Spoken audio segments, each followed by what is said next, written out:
ക്വാണ്ടിറ്റിയാണ് ഞാൻ എടുത്തേക്കുന്നത്. ചക്കര കിച്ചണിൽ കയറി വന്നപ്പോൾ ഞാൻ ബീഫ് റോസ്റ്റ് റെഡി ആയിക്കൊണ്ടിരിക്കുന്നത്.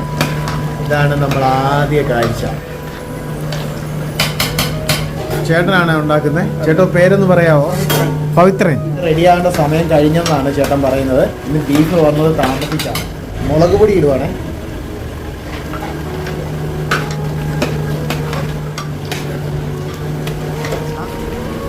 കുരുമുളക് പൊടി ഇട്ട്, ഗരം മസാലപ്പൊടിയല്ലേ,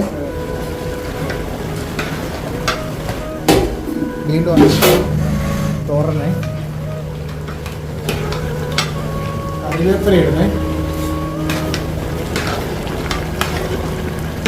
കറിവേപ്പില എനിക്ക് ഒത്തിരി വേണം. എണ്ണ ഒഴിച്ചു. ബീഫ് റോസ്റ്റ് എടുത്ത് മാറ്റി വെച്ച് സ്ലോ കുക്ക് ചെയ്യാൻ വേണ്ടിയാണ്. തീരുന്നതും വരെ ഈ ഗ്യാസ് ഇങ്ങനെ കത്തിക്കൊണ്ടേ ഇരിക്കുവേ. ബീഫ്